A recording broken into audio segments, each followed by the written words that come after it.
സിറിയയും Islamic state ഭീകരരുമൊക്കെ എപ്പോഴും നമുക്ക് നടുക്കുന്ന അനുഭവങ്ങളാണ്. എന്നാൽ ആ നടുക്കുന്ന അനുഭവങ്ങൾക്ക് നടുവിൽ നിന്ന് അവിടുത്തെ കാര്യങ്ങൾ റിപ്പോർട്ട് ചെയ്യുന്ന ഒരു മലയാളിയെക്കുറിച്ച് അറിഞ്ഞാലോ?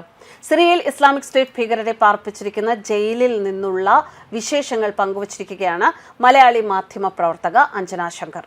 UAE കേന്ദ്രീകരിച്ച് പ്രവർത്തിക്കുന്ന സ്വതന്ത്ര മാധ്യമ പ്രവർത്തകയാണ് അഞ്ജന ശങ്കർ. ജയിൽ സന്ദർശനത്തിന്റെ നടുക്കുന്ന ഓർമ്മകൾ പങ്കുവച്ചത് വായിച്ചാൽ നമ്മളും നടുങ്ങിപ്പോകും. അഞ്ജന ശങ്കറിന്റെ കുറിപ്പ് വായിക്കാം. 6 വർഷം മുൻപ് കഴിഞ്ഞ ദിവസമാണ്, ഏകദേശം ഒരു 20 മണിക്കൂർ മുമ്പ് തന്റെ ഫേസ്ബുക്കിൽ പങ്കുവച്ച കുറിപ്പാണിത്.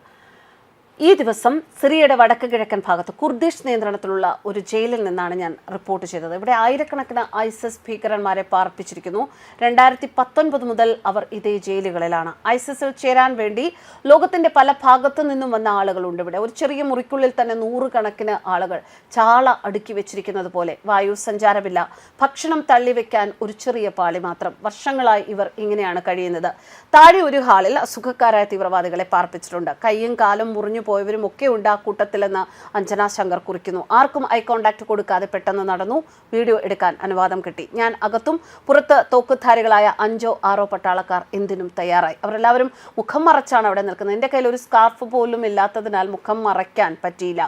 ഉള്ളിൽ നല്ല പേടിയുണ്ടായിരുന്നു. ശ്വാസം അടക്കിയാണ് ഞാൻ നടന്നത്. പലതവണ ഇവർ ജയിൽ പൊളിച്ച് പുറത്ത് കടക്കാൻ ശ്രമിച്ചിട്ടുണ്ട്. ISIS പൂർണ്ണമായും ഇല്ലാതായിട്ടില്ല. ഇപ്പോഴും പുറത്തുള്ള ISIS സ്ലീപ്പർ സെൽസ് ഈ ജയിലുകൾ തകർത്ത് തടവുകാരെ മോചിപ്പിക്കാൻ ശ്രമിക്കുന്നുണ്ട്. വീണ്ടും പോരാടാൻ കൂടുതൽ ആളുകൾ ലഭിക്കുമല്ലോ.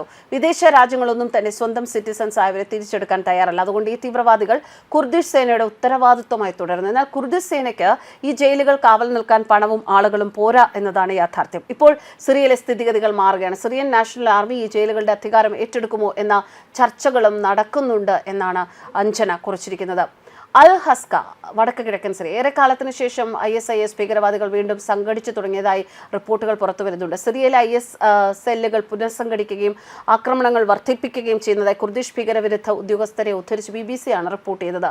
സിറിയയുടെ ദീർഘകാല ഭരണാധികാരിയായ ബഷർ അൽ അസദിനെ കഴിഞ്ഞ ഡിസംബറിൽ പുറത്താക്കിയതിനെ തുടർന്നാണ് ഈ അരക്ഷിതാവസ്ഥയുണ്ടായതും സുരക്ഷാ വീഴ്ചകളും ഒക്കെ ഉണ്ടായത്. ഇത് IS മുതലെടുക്കുന്നു എന്നാണ് കുർദിഷ് അധികൃതരുടെ വാദം. സംഘടനയിലേക്ക് കൂടുതൽ ആളുകളെ റിക്രൂട്ട് ചെയ്യുന്നുണ്ട്.